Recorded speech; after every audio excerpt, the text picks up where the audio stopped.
Next आप यहाँ से और क्रिएट कर लीजिए 0 2, और ये भी मेरा यहाँ पे डेटा टाइप आप इंटीजर ले लीजिए। उसके बाद यहाँ से आप और डिफाइन कर लीजिए इंटीजर, जैसे मैंने यहाँ से 3 ले लिया और ये मैंने यहाँ से डिफाइन कर लिया। इस तरीके से आप और भी डिफाइन कर सकते हैं। मैं एक आध और इंटीजर डिफाइन कर लेता हूँ जिससे कि कोई प्रॉब्लम ना आए और अच्छे से आप समझ पाएँ। तो इस तरीके से मैंने टोटल जो है 0 से लेके 5 तक टोटल 5 इंटीजर एड्रेसेस डिफाइन कर लिए, जिनको कि मैं कंपेयर में यूज करूँगा। तो देखिए कैसे यूज करना है। तो एग्जांपल के लिए, क्योंकि मुझे काउंटर लगाना है, तो मैंने एक इनपुट ले लिया और इसको एड्रेस दे दिया जो मैंने यहाँ पे टैग। अच्छा, एक और चीज मैं बताना चाहता हूँ, जो भी टैग मैं क्रिएट कर रहा हूँ आप इनको देख सकते हैं, बाद में भी मॉडिफाई करना है मॉडिफाई कर सकते हैं, डिलीट करना है डिलीट कर सकते हैं। तो क्या करना है, कंट्रोलर टैग पे जाना है, एडिट टैग। तो एडिट टैग के अंदर जितने भी टैग क्रिएट किए, जैसे काउंटर क्रिएट किया था, इनपुट किया था, इंटीजर्स मैंने क्रिएट किए, ये सारे यहाँ पे आ गए। अगर आपको डिलीट करना है तो सिलेक्ट करके राइट क्लिक करके आप यहाँ से डिलीट भी कर सकते हैं, मॉडिफाई करना है तो आप मॉडिफाई भी कर सकते हैं यहाँ से। राइट, तो यहाँ पर चले जाएंगे एनो इंस्ट्रक्शन जो मैंने लिया हुआ, एक इनपुट का एड्रेस ले लीजिए। देन उसके बाद आप क्या करेंगे, काउंटर में चले जाइए, क्योंकि आपको एक काउंटर लेना है। तो काउंटर 0 यहाँ से ले लीजिए। ये काउंटर को एड्रेस भी आपको देना होगा, ये मैंने एड्रेस दे दिया और बाय डिफॉल्ट यहाँ पे मैंने 10 एड्रेस दे दिया, बिकॉज मैं चाहता हूँ जैसे ये इनपुट में 10 टाइम्स में अगर इनपुट देता हूँ तो ये 10 पल्सेस काउंट करे और 10 बिट हाई हो। तो क्योंकि काउंटर का काम सिर्फ यहाँ पे मैं लेना चाहता हूँ एक पल्सेस काउंट कराने के लिए, तो इसी की 10 बिट से इसको रिसेट करना है। तो काउंटर नंबर 0 पे चले जाइए और इसमें इसकी 10 बिट आप देखो ये मिल रही है आपको। उसके बाद आप क्या करना है, एक रिसेट ले लीजिए, क्योंकि काउंटर को रिसेट कराना है। तो रिसेट ले लिया और ये एड्रेस दे दीजिए। अब क्योंकि यहाँ से आगे हमें क्या करना है, कंपेयर यूज करना है। तो देखिए कंपेयर यूज करने का सबसे बढ़िया तरीका क्या है, क्योंकि हमें पता है हम काउंटर ले रहे हैं, तो ये काउंटर काउंट कर रहा है। तो काउंट क्या करेगा, ये पल्सेस काउंट करेगा। तो कौन काउंट करते हुए यहाँ पे दिखाएगा आपको, यहाँ देखिए एक्यूमुलेटर चलता हुआ दिखेगा। मैं आपको यहाँ पे ऑपरेट करके भी दिखा देता हूँ।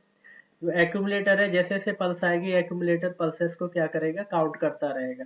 तो हम रेफरेंस के लिए जब भी कंपेयर यूज करेंगे तो हम क्या करेंगे, एक्यूमुलेटर को ही यूज करेंगे। देखिए यहाँ पे एक एरर जनरेट हो रही है, वो इसलिए हो रही है क्योंकि ये ब्लैंक लाइन है यानी रंग है।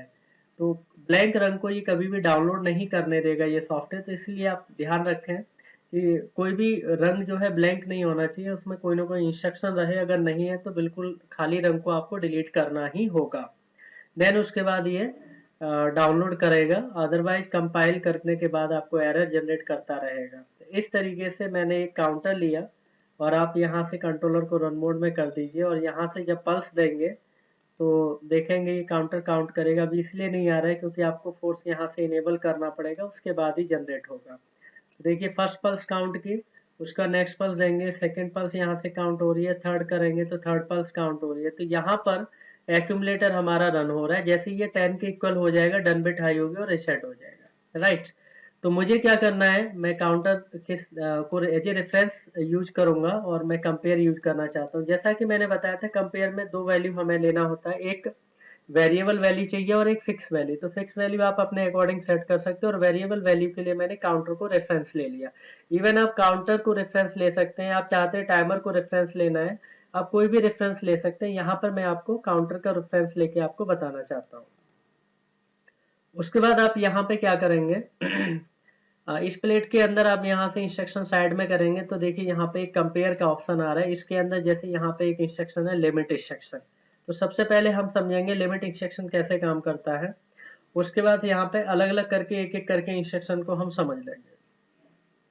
तो क्योंकि मुझे आउटपुट भी यूज करना है तो यहाँ से कुछ आउटपुट टैग भी मुझे क्रिएट करने पड़ेंगे। तो जैसे मैंने यहाँ से आउटपुट 0 नंबर ले लिया और एलाइस पे चला गया और उसके बाद आपको 3O पे जाना है, क्योंकि 3 नंबर स्लॉट पे आउटपुट मेरा कनेक्टेड है। देन यहाँ से 0 नंबर आउटपुट सेलेक्ट कर लीजिए। उसके बाद आपको क्या करना है, एक और आउटपुट चाहिए। सपोज यहाँ से मैंने 0 1 ले लिया और ये एलाइस कर लीजिए यहाँ से आप, और यहाँ से सिलेक्ट कर लीजिए 3O। तो इस तरीके से मैंने 1 आउटपुट ले लिया।